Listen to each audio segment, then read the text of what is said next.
me set the scene. It's early to mid-January. I'm sitting in my room, finishing up editing my Prince of Persia: The Lost Crown review. Go check that out now. In a half-awake state of dazed confusion, on the early morning of Friday the 19th of January, I go to the bathroom after a long crunch of editing and open Twitter. I'm expecting to open the app to more discourse surrounding The Last of Us Part 2 and its remaster, review coming soon. But instead, I see a clip of a fox on a man's back shooting flames into a field. I didn't know it at the time, but I was getting my first glimpse at a game that would soon put its mark on the entire gaming industry. I've been following video game news for a long time, 14 years to be exact. Never in all of that time have I seen a game so completely take over the entire industry and discourse as quickly as Palworld. Sure, there have been other Cinderella stories in the industry, Among Us, Fortnite, Minecraft, but those all took time and had other contributing factors to their success. Among Us blew up as a result of the COVID pandemic and many people looking for a way to maintain social connections over the internet. Fortnite was the first battle royale to come to console, and Minecraft was the first mass-market survival game to reach console. All three of these games had very obvious reasons they became massive IP, and on top of that, they all took at minimum a few weeks to reach critical mass. So that leaves us with this question. What the fuck is Palworld? I'm gonna keep this brief, as I imagine all of you have some idea of what I'm about to say. Palworld is an open-world survival crafting game heavily influenced by Pokemon and Ark Survival Evolved. Basically think Ark, but instead of dinosaurs, it's Pokemon. In my opinion, that sentiment is a bit reductive, however, it's the easiest way to understand what the game is. But I want to do more than understand what it is. I want to know why we are all so obsessively and compulsively engaging with and playing this game. And to understand that, we must go back to when the game was first revealed. On June 5th, 2021, Gamatsu uploaded the very first trailer for Palworld on their YouTube channel. The game was revealed to be being developed by Japanese-based independent developer Pocket Pair. Prior to the announcement of Palworld, Pocket Pair only had one other game under their belt, another open-world survival craft game, Craftopia. Let's take a look at it.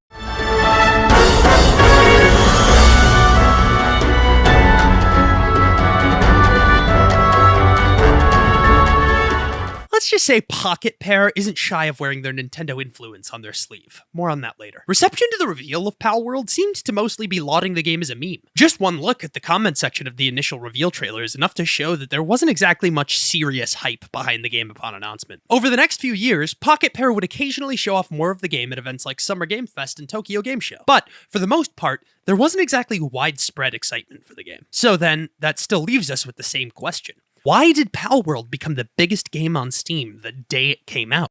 As of October of 2023, Palworld had 1 million wishlists according to the developers. Now, wishlist numbers are hard to come by unless they're directly shared by the developer, so it's hard to put that number into context. According to an article by Lewis Denby at GameIfYouAre.com, an indie dev can expect to sell approximately 10 to 20% of their wishlist number in final sales. So let's be generous and assume Palworld had tripled its wishlist count prior to launch day, putting their total wishlists at 3 million total. They could expect to sell anywhere between 300 and 600,000 copies. Well, as of writing, Palworld has sold over 7 million copies. Wait. 7 million? What? What the f? Yes, 7 million units of Palworld have been shipped on Steam alone as of Wednesday, January the 24th, the day of writing. That's an average of over 1 million copies shipped per day. It has also beat out the Steam concurrent player counts of every game on the platform except PUBG. So, when analyzing the success of Palworld, it's kind of an anomaly. Through tons of researching, I have not been able to find one singular factor, or any obvious conjunction of them, that adequately explains Palworld's boom in popularity. It just doesn't make sense on paper. So, unfortunately, I cannot explain why Palworld has become the hit it is. The best theory I can posit is that it's some combination of the meme-worthy nature of the game's core concept and the depth of the gameplay loop within it, on top of it being given attention from notable streamers like Moist Critical. So, an indie game goes from meme to dream overnight. That sounds like a massive success story. Surely the internet is very happy about it, right? Right? Soon after release, Palworld found itself embroiled in controversy. Now, before I get into this, I want to say this. Please don't go harass anyone that I call out in this video, on either side of the debate. I have a nuanced opinion on all of this that I'm going to get into after I go over all the information, but regardless, don't harass anyone. I disagree with a lot of the people I'm going to cover, but at the end of the day, it's just a silly game about little friends with guns. It's really not that serious, guys. The first tweet I saw that made me confused was this one. The use of the term AI copy pasta had me very confused, especially since Steam requires games that use AI art to disclose that fact on the store page, and there is nothing on the Palworld Steam page about AI. So I did some digging, and this guy wasn't alone. There was a lot of people on my timeline saying that Palworld was quote-unquote AI garbage. On top of that, people were accusing the game of using stock assets and plagiarizing designs from Pokemon. And Pokemon is known for its wholly unique and original character designs, right? Right? Pablo Picasso has an incredibly famous quote. "Good artists borrow, great artists steal." This quote is broad and rudimentary in nature, but it explains a concept that's inherently true of art. All art is iterative. There are literally countless examples of art begetting art. This is nothing new, yet seems to be something that the media illiterate just don't understand. Everything wears inspiration on its sleeve, even Pokemon. Yes, as much as Twitter would like you to believe that Pokemon was a wholly original novel concept, truthfully, it wasn't even the first creature collector. Not even close. Prior to Pokemon, there was Shin Megami Tensei, which predates Pokemon by almost a decade, and Dragon Quest V, which came out in 1992, 4 years before Pokemon Red. Pokemon was just many players' first experience with the genre because it was by far the most popular of the three, thanks in large part to a very popular anime to go along with it. The original Pokemon games on the Game Boy essentially just combined the creature collecting aspects of the games that came before with the concept inherent to the TV show and manga to create something unique. This concept is called a remix. Let's look at another example of remixes in video games.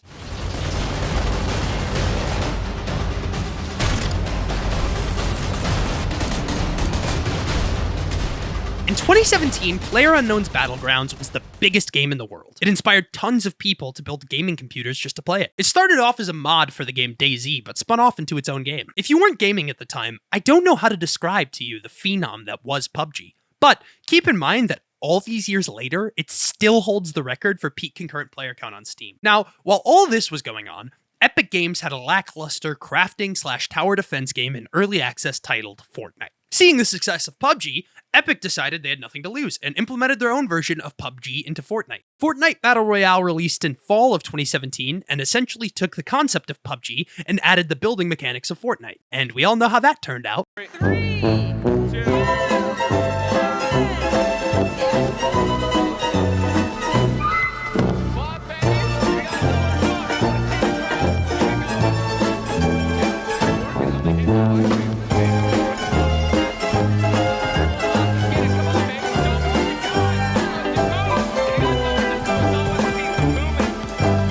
In explaining this, I'm trying to show that this concept is not unique to Pocket Pair and Palworld. This has been happening as long as video games have been around. Now, as of writing, it has been widely agreed upon that there is no AI art in Palworld, and the artists created all the assets in-game themselves. As for if this is true or not, I can't say because I don't work at Pocket Pair. But no one has proven that there is stolen assets or AI art in Palworld, and like it or not, we live in an innocent until proven guilty society. Most of the criticism around Palworld at the time of writing seems to keep coming back to the designs look a lot like those in Pokemon. And on that point, I agree.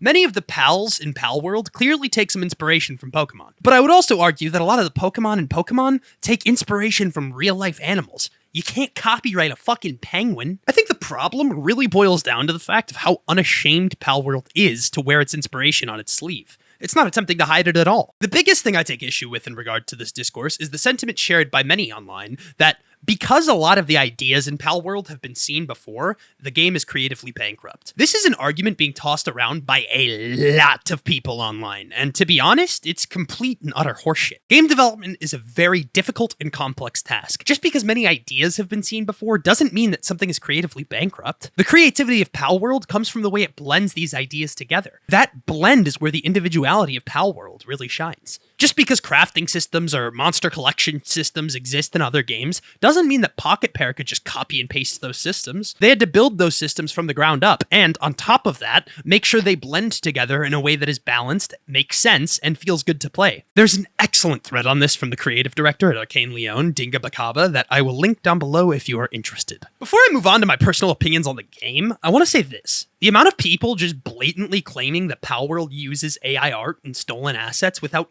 any semblance of proof is frankly disgusting. You can have issues with Palworld, even on a creative level. I have many myself, but to say that it engages in immoral anti-art practices without having the first clue if the shit you're spewing is true or not is more anti-art than the game itself. Because by spreading these rumors without fact-checking, you're making it much harder to fight against any game that does engage in these scummy practices in the future. Now, the next time an asset flip AI art-infested money suck gets put up on Steam and people rightfully try to call it out, there's going to be a backlash of people that say, yeah, but that's what you said about Palworld. I have many fears about AI art. I also hate asset flips. And what sucks about the Palworld discourse is it's going to pave the way for those things to succeed in the market in the future. But not because of Palworld itself, rather because people wanted to cry wolf about Palworld because they didn't like how confidently it wore its inspiration on its sleeve. It's ironic that those who are the most against AI art are the ones paving the way for its entry into the mainstream. All right, now with that deep dive on the discourse out of the way, let's do a deep dive into the game itself. Palworld is a solid survival game with a solid monster catching system to go along with it. It takes many things you've seen in these types of games before, but streamlines the process and automates some of the tedium normally associated with survival games to pave the way for an excellent creature collector mechanic that adds a lot more to this experience than you might initially think. See, earlier in the video when I was talking about how much of the beauty of Palworld lies in its blending of common mechanics, I meant it. The pals present here add a lot of depth to what you usually see in a survival game that makes trying to catch them all a truly worthwhile and fruitful endeavor. Now, the primary reason for that is the gameplay loop. The gameplay loop of Palworld is excellent. I'm someone who usually has a hard time getting into survival games, but the core loop of mining, monster collecting, crafting, and combat is just really engaging. I'm going to break the loop down into its foremost vital components to try and make sense of it all and why it's so infectious. Those elements are exploration, creature collection, base management, and character progression. The exploration in Palworld is the weakest link of the gameplay loop in my eyes. However, it's still entertaining enough to get the job done. Much of the exploration loop is clearly heavily influenced by the railless open world games of recent years, like Breath of the Wild and Elden Ring. When you start off, most of the world map is black to the player. Just blank, uncharted space. However, as you explore the world, the map slowly starts to reveal itself, and what's on display is actually quite diverse. There are so many different types of biomes, desert, glacial, forest, you name it. Coupled with that, these biomes each have their own specific breed of pals, which is an obvious but nice addition. Grass pals in grass areas, ice pals in ice areas, you get the idea. This makes exploring all the different areas of the map not only easy, but enjoyable. Also, while exploring, you will often get rewarded just for going out and doing it. Scattered across the maps are chests with useful loot such as spheres, which capture pals, and gold coins, which can be traded for valuable resources with merchants. You can also find schematics, which allow you to craft different versions of armor and weapons, and you can find new moves to teach your pals. On top of everything I mentioned, there are tons of caves, dungeons, and boss encounters to engage with as well. These can get quite repetitive, and in all honesty, aren't very enjoyable aside from the experience points they provide. More on that later. Since this game is still in early access, I won't hold it against them too much, but it's something I think should be adjusted and expanded before final release. Overall, exploration is incredibly fun and rewarding, but the most rewarding part of the entire exploration system is the pals you make along the way. The pals in Palworld are good.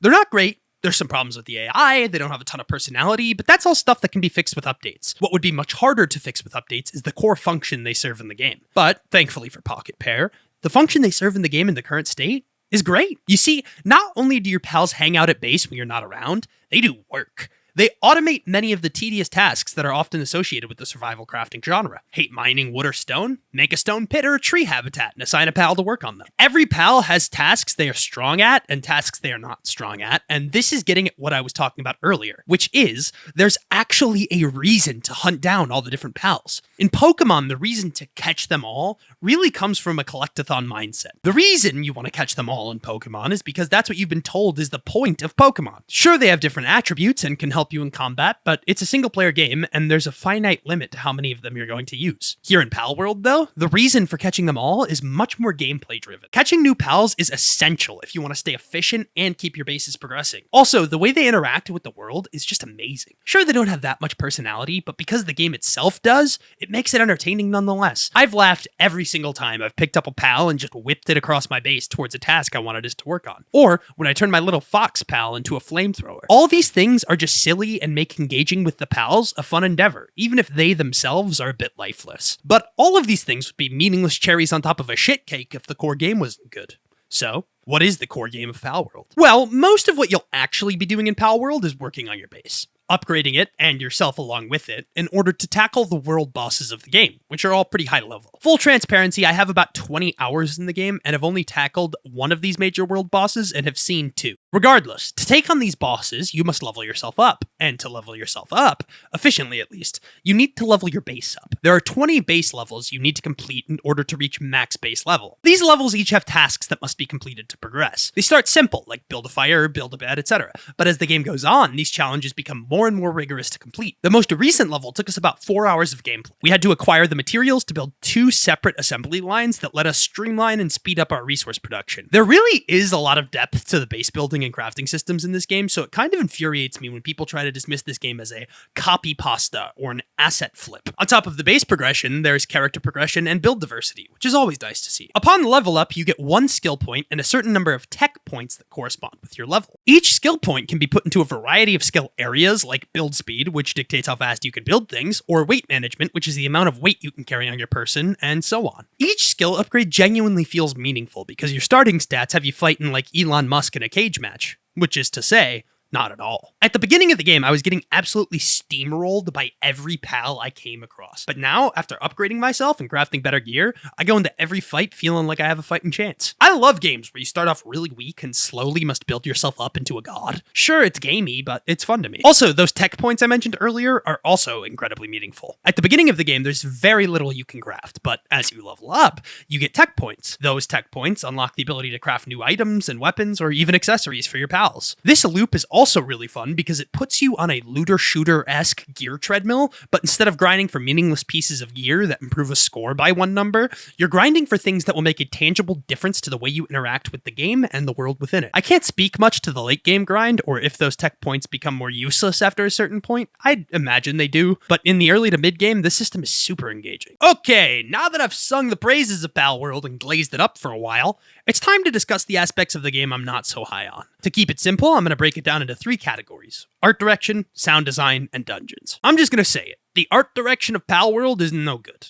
Not good, don't like it, doggy doo-doo bad. It feels like if Fortnite had a 3-way with Breath of the Wild and a piece of Wonder Bread to create the most bland, lifeless offspring. Again, it's early access, so there's still time to work on it, and I'm not trying to make anyone over at Pocket Pair feel bad, but this is currently one of the worst aspects of their game. There are many problems with it, from weird-looking mountain textures and lighting to inconsistent bodies of water that look like they're in 2 entirely different games. But all of them come back to the same root problem, which is a lack of direction. You see, most of the PAL designs, world art, character models, and environment look pretty good in a vacuum. It's when you start putting them together that they just start to not fit. You see, though Pocket Pair put tons of thought and energy into making sure all of their gameplay systems fit together, they didn't seem to apply that same level of thought to how their art would come together. Chests and character models look straight out of Fortnite, with a fine and modern animation style, but then mountains and environments have almost this cel-shaded vibe to them that just doesn't mesh with everything else. But then you get to snowy areas and things start to sync together a bit more. But then you get to the desert and the cohesion is once again nowhere to be found. There's just so many subtle inconsistencies and clashing within the art direction that I don't even know where to start. It feels like they can't decide if they want it to be more grounded looking or more stylized. I think if they picked one, stuck to it, and updated everything to match by launch, then they should be fine. But that must be done soon. So I hope that's a priority for them, because a gameplay system as good as what Palworld has going on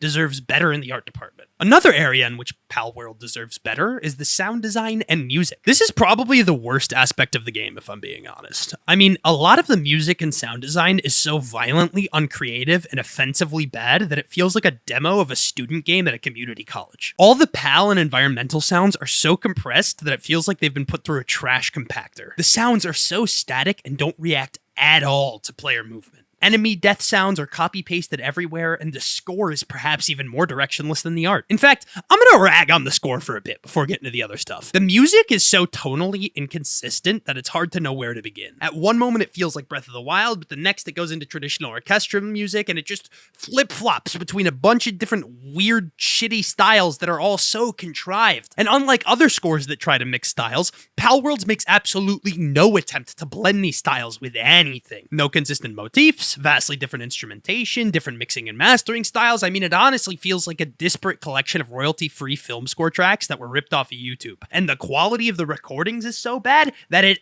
actually sounds like a low bitrate MP3 ripped from y2mate.com. I mean, it's truly insane how bad some of this music is. Undergrads in a dorm room with a MIDI keyboard and Shure SM58 are making better music than this. Again, It's early access. I don't want to act like this is the be-all end-all, but it's somewhere that Pocket Pair should really put some of their resources. Now, back to my other gripes. Honestly, my biggest problem with the sound design of the game is the compression and lack of variety. Every single environmental sound and PAL sound feels like they've been leveled to the same volume, which makes it difficult to tell how close or far something is. On top of that, there is almost no variety to these sounds. Every time you kill a goon, regardless of location, weather, or time of day, it sounds exactly the same. This is another area in which I hope Pocket Pair puts some work before the final release. The last big grievance I have with the game is the dungeons and caves. From my understanding, most of these are procedurally generated, and honestly, I hope they are. Because if they aren't, they're some of the most lazily designed encounters in video games, right up there with most of the Destiny strikes. Essentially, every dungeon boils down to you walking into a cave, seeing a bunch of enemies, killing them, going down one of two paths to find more enemies, killing them, rinse and repeat until you get to the end where you get a chest that has some decent loot and being sent on your way. And these are everywhere and must be engaged with to level up at an efficient rate. These are lame, tacked on, and could really use some tuning. I think the first thing I would do is come up with 3 or 4 separate dungeon encounters in different environments with different enemy types and then adjust the procedural generation of them from there. Now, I know that's a huge ask. I'm not going to pretend like that's easy work, but for this game to be truly amazing, I think it's necessary work. This game absolutely needs more variety in its PvE content. The pals are great, and the diversity and variety in that aspect of the game is awesome. Now apply that to the enemy encounters like dungeons, and you have a truly special game. The last thing I want to talk about before closing this thing out is the bosses. Now, Palworld features 2 types of bosses. There are general world bosses, which are basically just giant pals, and then there are the mainline cutscene bosses, which, as their name implies, are accompanied by a cutscene introduction. I want to focus on the latter. Now, the cutscenes themselves are mostly superfluous, considering the game itself doesn't have much of a story or lore yet, but they do look dope as fuck. Can't lie. This shit goes hard. They're stylish, funny, and the pals in these cutscenes rectify some of the personality issues I was discussing with the regular pals. The problem with these boss encounters, however, is the fights themselves. So far, every boss I've fought or seen fought plays out the same way. You jump into combat, spam bullets, arrows, and pals at the enemy until they're dead. The evasion system is simple, the gunplay is simple, there's just a lack of depth and unique mechanics to these encounters. Granted, I've only seen 2 of them thus far and only beaten 1, but given the variety in the rest of the overworld bosses, I have little hope in this issue being improved. Sure, the enemy movesets are different, but the way you deal with them isn't. Your only movement ability or evasive maneuver is a simple dodge to the left or right. There just isn't much going on in these encounters, and that takes a lot away from the epic feel that any good boss fight is supposed to have. Overall, Palworld is a more interesting game to talk about than it is to play. I've not been this fascinated by discourse surrounding a video game in a long time. It's also been infuriating to watch 2 different sides that I disagree with duke it out to see who can be the most annoying. You have dumbasses out there saying that Palworld is an AI art-infested monstrosity, but then on the other side, you have disgusting neck-bearded weirdos saying it wouldn't matter if it was, and making it clear that they have no respect for the people who make the art on which they built their entire career. I'm somewhere in the middle. Palworld probably doesn't use AI art. Despite the creator of it being very avid and bullish about his praise of AI, there is currently no evidence to suggest, let alone prove, that AI art was used in the game. However, the Palworld debate does open the door for a very interesting debate about the introduction of AI into consumer art. That day is coming. C-suite executives across the world are trying to bring AI into the fold as fast as they can. That's just capitalism. And individual protests under capitalism just don't work. That's the sad reality of our society. So unless all gamers are going to come together to band against AI, lol, we as a collective must brace ourselves for its entry into the medium and hope it's put to use in a way that helps artists rather than put them out of work. I have my doubts about that, but we must do everything we can to fight for a favorable outcome in this battle. I don't know what the solution is on that front. However, I know the solution isn't to attack a Japanese indie studio of 40 people putting out a game influenced by things they love and are passionate about. That does nothing but hurt people and hurt the industry, and make it easier for AI-infested shovelware to seep into the mainstream. Palworld isn't great, and it isn't terrible. It's just a fun, early access survival game with some potential. The rest is just noise. I'm not going to score Palworld since it's in early access, but I will be doing a full review on the game when it comes out officially, and we'll give it a score then. Thank you all for watching this video. This is the soft launch of my new series Deep Dive, where I dive into a game and examine it through a greater cultural landscape. I had a ton of fun making this, so I hope you had fun watching it. As always, thank you so much to our Patreon supporters and YouTube members. These videos would not be possible without you. So thanks for all your support over there. If you want to support the channel and get early access to non-embargoed videos, make sure to head over there and chip in however much you can. Everything truly does make a difference. If you want to support but can't monetarily, that's totally okay. Make sure to like this video, subscribe, and leave a comment letting me know what you think about the discourse surrounding Palworld. You can also go to the links in the description and follow me on Twitter and join our free community Discord to talk games, music, movies, and more. As always, I'm Michael Lynch, and thanks for watching. Peace!